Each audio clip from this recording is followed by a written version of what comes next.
anh nuôi sót là mà săn tiếng tiền không nha hát là mà tiếng đứa nữa mà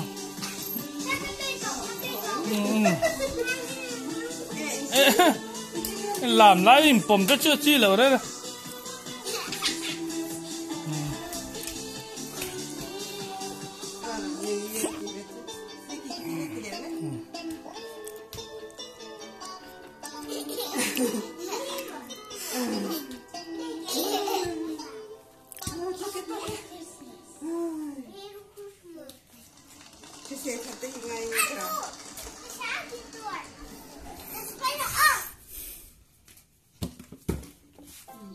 mẹ sẵn sàng đó mẹ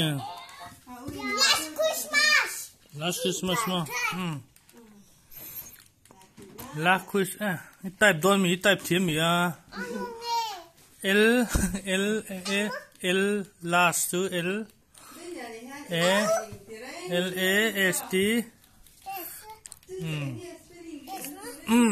S L A thì phát rồi delete lại là L A to L A S S S S T T hi cái ông đọc hi cái tem đọc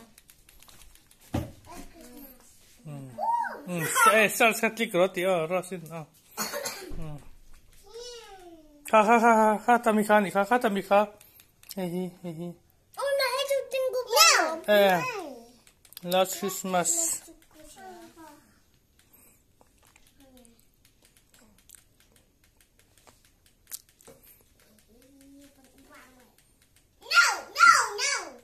no oh no thì kha mà hát thành tiếng rồi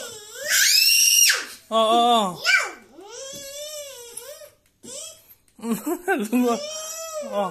kha thì đó này Last Christmas remote khát chung à đã lấy là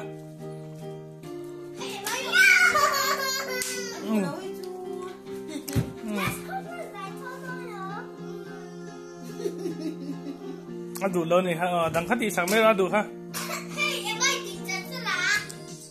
làm po làm đủ lâu không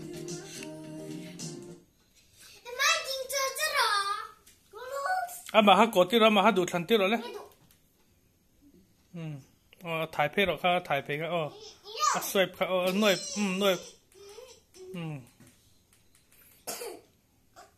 เบสซันตาเลยแล้วrồiเลย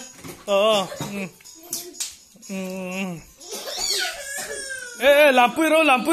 rồi em ha làm pui rồi lẩu làm pui lúc rồi ha làm pui đun nè ha làm pui lúc rồi anh làm pui mấy tè hay làm tôi đi em tiếp sạc lúc rồi khơi làm pui lúc rồi cho đi chầu lại đó nè ha làm pui lúc rồi làm pui lúc rồi em ha nào nè ha đua tật che làm pui rồi ha em ha rồi xin làm đùa hay là làm pui đùa là wa thiểm này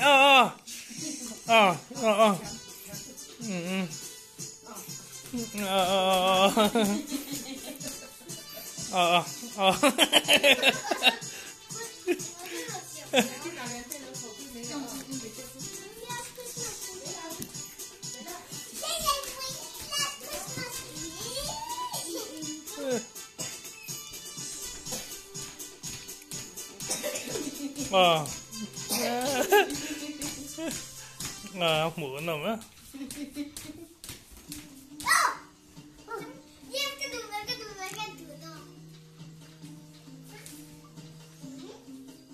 chết thật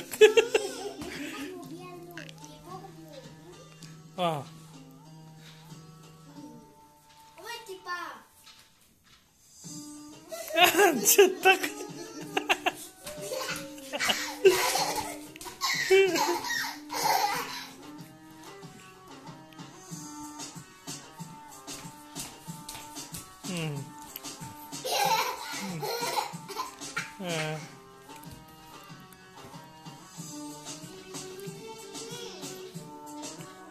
anh em kia là em à anh làm pui lóc là Minecraft à anh làm pui lóc là YouTube bằng anh đã đón này hay rồi cái làm pui bể rồi à làm mấy hồi em mày á hồi lên em trẻ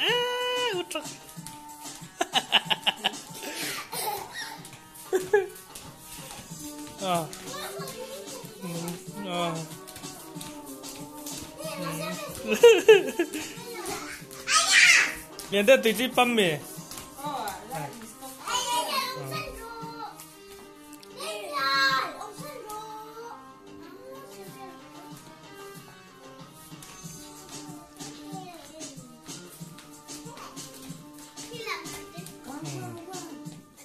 mai chú ít bắt đầu về rồi mấy anh làm bữa đồ xí là bao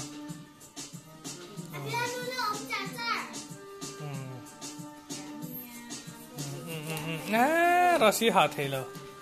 active tụi vinh lên là mua mía rồi thì anh mà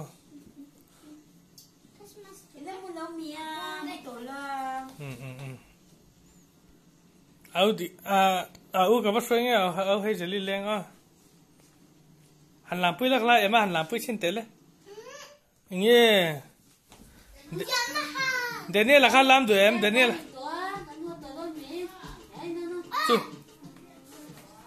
mà tiếng thu hồi lâu thì anh ơi làm thì lâu thì chứ làm lâu mấy rồi sẽ làm mấy làm thì tới à em mò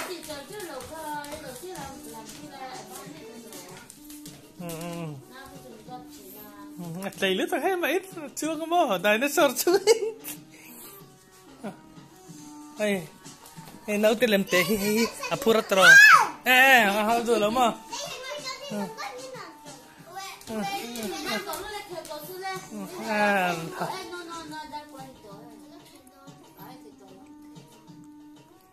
anh soi về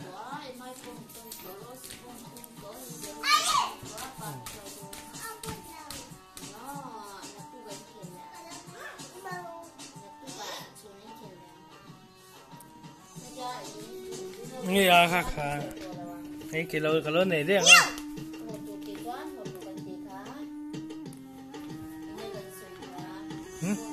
Pepe